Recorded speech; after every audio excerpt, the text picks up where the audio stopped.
Welcome to the Stoic Tide.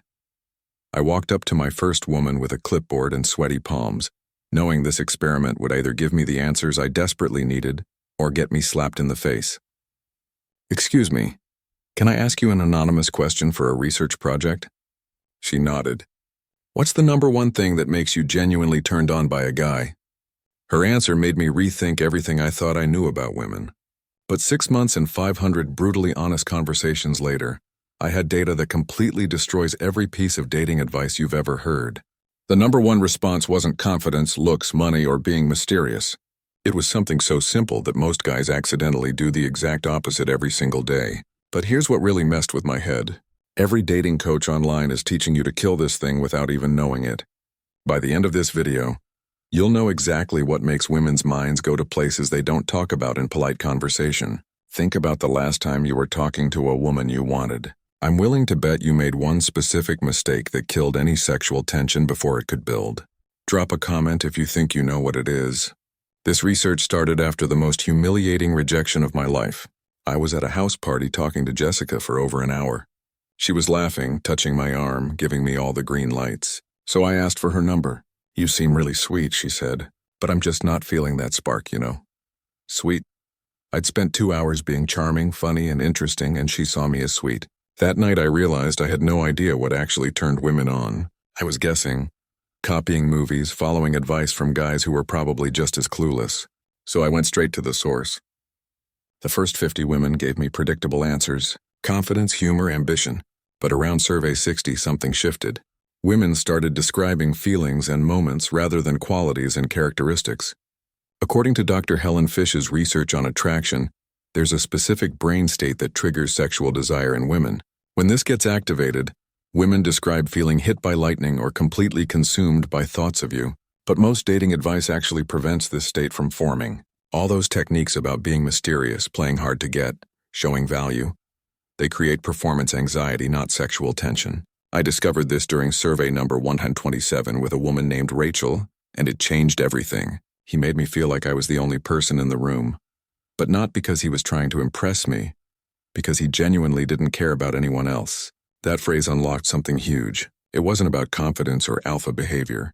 It was about a specific type of focus that most guys never develop because they're too busy managing everyone's opinion. When I asked women to describe the exact moment they knew they wanted to sleep with someone, 78% described it as a sudden shift in how present the guy became. Not more charming, more present.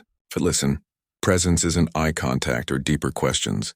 Those are techniques, and women smell techniques from miles away. Real presence is something else entirely. I learned this the hard way during survey number 203. I was talking to a bartender named Alex after her shift, and she was describing her most memorable hookup.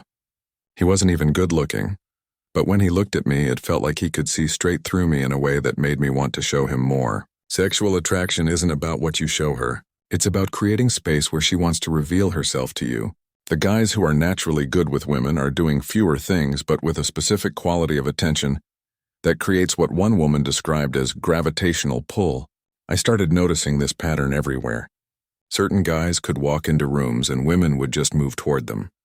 Not because they were loudest or most fun, but because conversations with them felt different.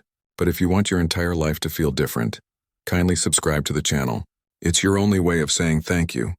And yes, it means a lot to me. Survey number 312 gave me my biggest breakthrough. I was talking to Emma, a nurse who'd just gotten out of a long relationship. She was describing why she'd been attracted to her ex despite him being, in her words, objectively not my type. When we first met, I was having the worst day. A patient died. I was exhausted. But surprisingly, he didn't try to cheer me up or fix anything. He just said, "That sounds really heavy."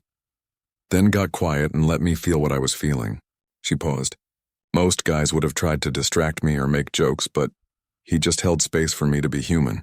And something about that made me want to take all my clothes off. She wasn't talking about romance here.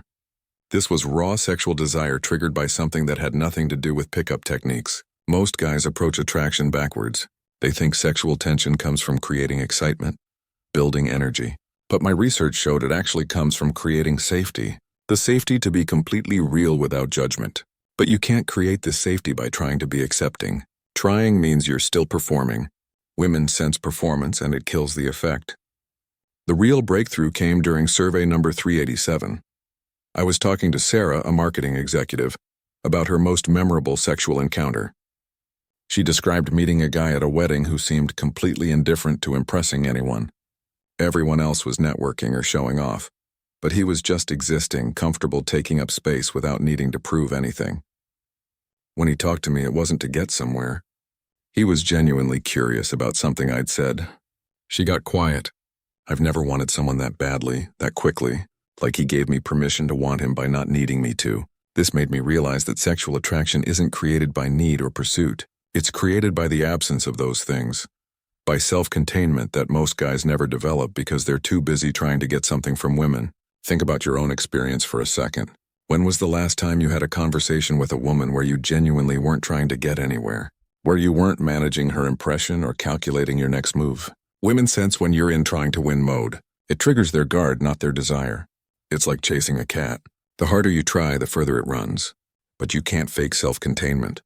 You can't pretend not to need validation while secretly craving it. Women have a radar for neediness more sensitive than lie detectors.